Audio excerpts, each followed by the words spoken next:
நேற்று நடிகர் ராகவா லாரன்ஸ் அவர்கள் வீடியோ ஒன்று வெளியிட்டு தான் அரசியல்ல இணைய வேண்டுமா வேண்டாமா அப்படின்னு மக்கள் தான் தீர்மானிக்க வேண்டும் அப்படின்னு பேசியிருந்தார். மேலும் இவர் தமிழக வெற்றி கழகத்திற்காக தான் களமிறங்குகிறார் அப்படின்றது உறுதி செய்யப்பட்டிருக்கு. சோ திருச்சியில தான் இவர் களமிறங்குகிறார் அப்படின்ற தகவலுமே வைரல் ஆகிட்டு இருக்கு. இந்த நிலையில பாத்தீங்கன்னா பொதுமக்கள் பல பிரபலங்கள் அப்படின்னு பலருமே ராகவா லாரன்ஸ் அவர்கள் கண்டிப்பாக அரசியலுக்குள்ள என்ட்ரி கொடுக்க வேண்டும் அப்படின்னு பாசிட்டிவான விமர்சனங்களையே கொடுத்துட்டு இருக்காங்க. ஆகையால கண்டிப்பாக இவர்தான் திருச்சி கிழக்கு தொகுதியில களமிறங்குவார் அப்படின்றது உறுதி செய்யப்பட்டிருக்கு.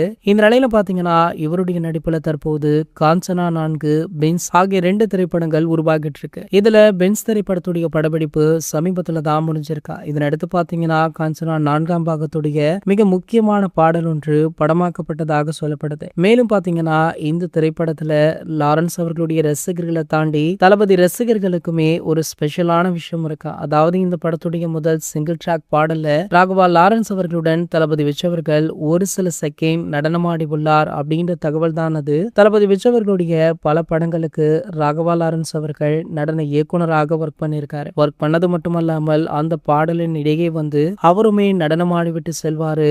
இது ஒரு ட்ரெண்ட் செட் ஆக அமைஞ்சது. இதனடுத்து பாத்தீங்கன்னா தற்போது ராகவா லாரன்ஸ் அவர்களுடைய படத்துல தளபதி விஜய் அவர்கள் இது போன்று வந்து ஆடி இருப்பது அனைத்து ரசிகர்களாலுமே வரவேற்கப்பட்டிருக்கு.